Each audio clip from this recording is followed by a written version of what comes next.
नमस्कार विद्यार्थियों, आप सभी का स्वागत है हमारे YouTube channel Bihar S S lockers academy class 9th और 10th पर। आज हम लोग जो है 9वीं कक्षा के विद्यार्थियों का गोधुली बुक के काव्यखंड भाग का पहला अध्याय शुरू करने जा रहे हैं, जिसका नाम है रैदास का पद। आज हम लोग इस पाठ में सबसे पहले क्या करेंगे, रैदास जी के बारे में पढ़ेंगे। तो आप लोग इस क्लास के साथ आखिरी तक बने रहिएगा और अपने दोस्तों में इसे ज़्यादा से ज़्यादा शेयर कीजिएगा। और अगर जो विद्यार्थी इस चैनल पर पहली बार आए हैं तो आप हमारे चैनल को सब्सक्राइब कर लीजिएगा। और अगर जो विद्यार्थी अभी तक हमारे टेलीग्राम चैनल को ज्वाइन नहीं किए हैं तो आप टेलीग्राम चैनल को ज्वाइन कर लीजिएगा, जहां पर आपको किसी भी क्लासेज का PDF नोट्स मिलता है। कमेंट में लिंक को भी पिन किया गया, अगर आपको दिक्कत होगा तो आप वहाँ से भी ज्वाइन कर सकते हैं। अब हम लोग अपने अध्याय के बारे में चर्चा करेंगे कि हमारा काव्यखंड भाग का जो है पहला अध्याय है, जिसका नाम है रैदास का पद। आप देखिएगा तो केवल पाठ का नाम पद लिखा होगा, तो ध्यान रखना है ये पद जो पाठ हमारा है वो किसके द्वारा लिखा गया, तो रैदास जी के द्वारा लिखा गया है। तो आइए हम लोग सबसे पहले रैदास जी के बारे में चर्चा करेंगे, कवि के बारे में अध्ययन करेंगे। बताया जा रहा है कि रैदास नाम से विख्यात संत कवि रविदास, ठीक ना, इनका अगर हम नाम देखेंगे तो रैदास का जो है कह सकते हैं मूल नाम क्या था, तो रविदास था। रविदास इनका जो है मूल नाम था, लेकिन ये जो है रैदास नाम से जो विख्यात हो गए थे, तो ये अपना नाम जो है रैदास ही लिखते हैं। तो रैदास नाम से विख्यात संत कवि हमारे रविदास जी का जन्म जो है बनारस में सन 1388 ईस्वी में हुआ था, और निर्वाण बनारस में ही सन 1518 ईस्वी में ये प्राप्त किए थे। यानी कहने का मतलब ये हुआ कि इनका जन्म जो है बनारस में ही हुआ, और इनका जो है निर्वाण की प्राप्ति हुआ वो भी जो है बनारस में ही हुआ था। तो बनारस में जन्म इनका 1388 में हुआ, और इनका जो है निर्वाण की प्राप्ति कब हुआ, तो 1518 ईस्वी में। कहा जा रहा है कि ऐसा माना जाता है कि इसकी ख्याति से प्रभावित होकर के सिकंदर लोदी ने इन्हें दिल्ली आने का निमंत्रण भेजा था, और मध्ययुगीन साधकों में रैदास का विशिष्ट स्थान मिलता है। मतलब कि रैदास की कह सकते हैं कि ख्याति को जान करके, उससे प्रभावित होकर के जो सिकंदर लोदी था वो क्या किया था, रैदास जी को दिल्ली में आमंत्रित किया था, इनको बुलाया था। और उस समय के मध्ययुगीन साधकों में से हमारे रैदास भी एक माने जाते थे। कहा जा रहा है कि कबीर की तरह रैदास भी संत कोटि के कवियों में गिने जाते थे। मूर्ति पूजा, तीर्थ यात्रा जैसे दिखाओं में रैदास का जरा भी विश्वास न था। जैसे हमारे कबीरदास जी थे, वो बाह्य आडंबरों पर यानी पूजा पाठ करना, ठीक ना, और भी अलग तरह का जो बाहरी कर्मकांड हो गया उस पर जो विश्वास नहीं करते थे, तो वैसे ही हमारे रैदास भी थे। ये भी जो है निर्गुण भक्ति धारा के ही एक संत कवि थे। तो कहा जा रहा है कि ये कबीर की तरह ही जो है ना संत कोटि के कवियों में गिने जाते थे, और ये उन्हीं की तरह मूर्ति पूजा हो गया, तीर्थ यात्रा हो गया, इन सब दिखाओं पर क्या करते थे, विश्वास नहीं करते थे। फिर कहा जा रहा है कि वह व्यक्ति की आंतरिक भावनाओं और आपसी भाईचारे को ही सच्चा धर्म मानते थे। मतलब कि जो व्यक्ति का जो आंतरिक जो भावना हो गया, मतलब कि कोई भी इंसान अपने मन से जो है अगर आराधना कर रहा है, ठीक, या फिर आपस में जो है वो एक साथ रह रहे हैं, भाईचारा जो है निभा रहे हैं, तो वैसे लोगों में जो है वो सच्चा धर्म जो है मानते थे, वो जानते थे। लेकिन बाहरी जो दिखावा होता था, इसको ये भी कबीर की तरह नहीं मानते थे। तो ये भी एक तरह के क्या थे, निर्गुण भक्त जो है वो संत रैदास जी भी थे। तो आप लोग याद रखिएगा, सगुण मतलब होता है ईश्वर को साकार मानना, ठीक ना, ईश्वर को जो है साकार मान करके उसका जो है पूजा वूजा करना। लेकिन अगर निर्गुण जो लोग होते थे वो क्या करते थे, ईश्वर को निराकार मानते थे, उसको नहीं मानते थे।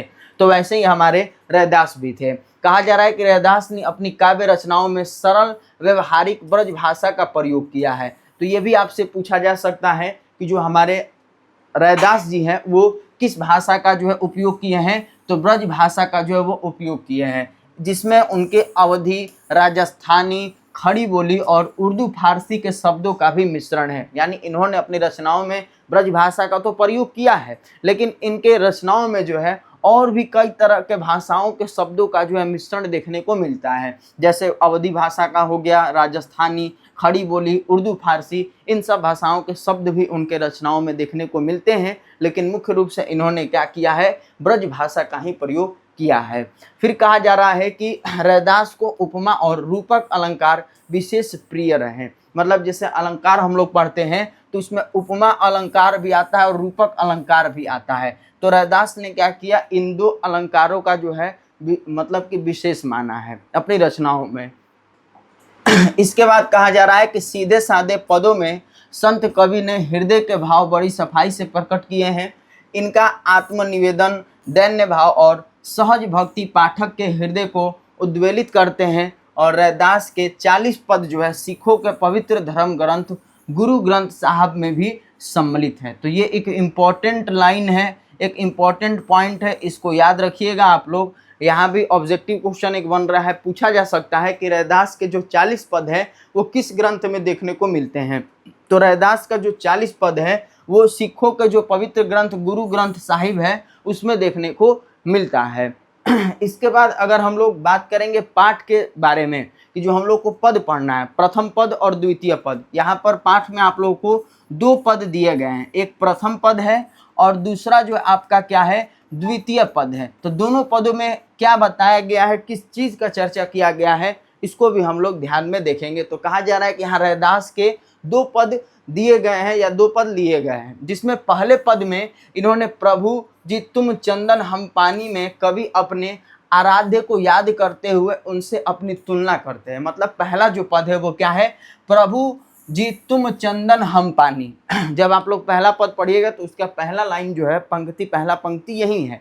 तो इस पद में उन्होंने क्या किया है, तो कवि ने अपने आराध्य को याद करते हुए, अपने जो जिसको वो मानते हैं, जिसकी भक्ति करते हैं, तो उसको याद करते हुए उन्होंने क्या किया, अपना तुलना जो है इस प्रथम पद में वो करते हैं और बताते हैं कि उनका प्रभु बाहर कहीं किसी मंदिर या मस्जिद में नहीं विराजता, बल्कि उसके अपने अंतस में सदा विद्यमान रहते हैं। अंतस मतलब होता है अंतर मन। यानी रैदास जो है इस पद में वो बताते हैं कि वो जिसकी आराधना करते हैं, जिसकी भक्ति करते हैं, तो कहीं मंदिर, कहीं मस्जिद में वो विराजमान नहीं है। वो बताते हैं कि वो मेरे अंतर मन में है, मेरे हृदय में है, वो उसमें विराजमान है और मैं उनकी क्या करता हूँ, आराधना करता हूँ। और फिर वो बताते हैं कि यही नहीं, वह हर हाल में, हर काल में उनसे श्रेष्ठ और सर्वगुण संपन्न है और इसलिए तो कवि को उन जैसा बनने की प्रेरणा मिलती है। तो पहला पद में उन्होंने क्या किया है, तुलना किया है, अपने आराध्य को याद करते हुए और खुद से उनकी तुलना किए हैं। इसके बाद अगर हम लोग दूसरा पद को देखेंगे तो दूसरा पद में कवि निर्गुण भक्ति की सार्थकता सिद्ध करते हुए सगुण भक्ति और कर्मकांड की निरर्थकता को वो बताते हैं। मतलब ये क्या करते हैं कि जैसे जो ईश्वर को साकार मानने वाले लोग हो गए, बाहरी आडंबरों का प्रयोग करते हैं, कर्मकांडों का प्रयोग करते हैं, तो उनकी तुलना भी उन्होंने दूसरे पद में किया है। मतलब वो बताए हैं कि जो सगुण भक्ति वाले लोग हैं, वो जैसे ईश्वर की पूजा पाठ कर रहे हैं, अर्चना कर रहे हैं, तो उनकी अपेक्षा में जो निर्गुण भक्ति वाले लोग हैं वो उसकी सार्थकता क्या है, सही है। तो उसकी तुलना करके उन्होंने क्या किया है, इस पद में चर्चा किया और बताते हैं कि कवि की नज़र में ईश्वर की पूजा अर्चना के लिए चढ़ाए जाने वाले फल, फूल, जल अनूठे ये नहीं होते हैं। वो बताते हैं कि वे जूठे और गंदले होते हैं। इसलिए कवि पूजा अर्चना के कर्मकांड में न पढ़ करके मन ही मन ईश्वर की पूजा करता है और अपने भीतर ही ईश्वर के सहज स्वरूप की छवि बनाता है। मतलब कि वो दूसरे पद में यही बताने का कोशिश करते हैं कि जो लोग बाहरी मतलब कि पूजा पाठ करते हैं, फल फूल ये सब चढ़ाते हैं, तो वो एक तरह का क्या होगा कि गंदा हो गया, वो जूठे का समान हो गया। वो ये अपने सोच के अनुसार बताते हैं और ये भी कहते हैं कि अगर हमें ईश्वर की पूजा ही करना है तो अपने अंतर मन से जो है उससे हमें क्या करना है, ईश्वर की आराधना करना है, पूजा करना है। तो इसमें उन्होंने दूसरे पद में निर्गुण और सगुण की जो सार्थकता है उसको सिद्ध करने का कोशिश किया है। तो जब हम लोग पद को पढ़ेंगे तो और अच्छे से समझेंगे, लेकिन यहाँ पर हम लोग ओवरऑल ये जानेंगे कि दोनों पदों में क्या बताया गया है। तो पहला पद में उन्होंने अपने आराध्य से अपनी तुलना की है, मतलब अपने तुलना करके उनको श्रेष्ठ बताने का कोशिश किया, समझाने का कोशिश किया है हमें। और दूसरे पद में निर्गुण भक्ति और सगुण भक्ति की सार्थकता को सिद्ध किया तुलना करके। तो ये दोनों पद था। अब अगर हम लोग इनसे जुड़ी हुई कुछ जानकारियों को अगर हम लोग जानेंगे कि इनसे जुड़ी हुई क्या क्या जानकारियां हैं, तो पॉइंट वाइज जो है हम लोग जानकारी को समझेंगे। जैसे बताया गया है कि रैदास जो हमारे थे वो प्रभु श्री राम के अनन्य भक्त थे। मतलब ये प्रभु श्री राम जो हमारे राम थे, उनके जो है ये क्या करते थे, भक्ति में लीन रहते थे। तो आप लोग याद रखिएगा कि रैदास जो है प्रभु श्री राम के अनन्य भक्त थे। ये मध्ययुगीन साधकों में रैदास का जो है विशिष्ट स्थान था, यानी जो हमारे रैदास थे इनका मध्ययुगीन जो अलग अलग जो साधु संत थे उनमें भी इनका स्थान जो है माना जाता है। और कहा जा रहा है कि मूर्ति पूजा, तीर्थ यात्रा जैसे दिखावे जो है वो रैदास में जरा भी देखने को नहीं मिलता था। वो इस चीज़ पर विश्वास नहीं करते थे। कहा जा रहा है कि जो सिकंदर लोदी थे वो इनके जो है भक्ति को देख करके, इनके जो है मतलब कि ख्याति को देख करके वो क्या किए, इनको दिल्ली आमंत्रित किए। इससे प्रभावित होकर के इनको दिल्ली बुलाएं, जैसा कि मैंने आप लोग को बताया। तो ये पॉइंट भी आप लोग याद रखिएगा। और कहा जा रहा है कि रैदास के जो 40 पद है वो सिखों के पवित्र धर्म ग्रंथ जिसका नाम है गुरु ग्रंथ साहिब उसमें देखने को मिलता है। और कहा जा रहा है कि रैदास आंतरिक भावनाओं और आपसी भाईचारे को ही क्या करते थे, सच्चा धर्म मानते थे।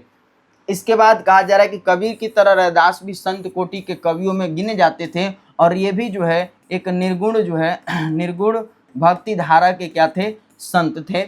और अंत में कहा जा रहा है यहाँ पर कि जहाँ रैदास के 2 पद हमें देखने को मिलते हैं। तो दोनों पद के बारे में मैंने आपको बता दिया कि पहला में क्या बताया गया, दूसरा में क्या बताया गया। तो कल हम लोग जो है इन दोनों पदों को अच्छे से पढ़ेंगे। बाकी आप लोग बताइएगा कि रैदास जी के बारे में आप लोग को समझ में आया कि नहीं। किताब भी आप लोग अच्छे से जा कर के इसको पढ़ लीजिएगा और अपने दोस्तों में इस वीडियो को ज़्यादा से ज़्यादा शेयर कीजिएगा। और अगर आप चैनल पर नए हैं तो चैनल को सब्सक्राइब करके बेल आइकन को प्रेस कर दीजिएगा ताकि हमारे नए नए क्लासेस का अपडेट आप लोगों तक पहले मिलते रहे।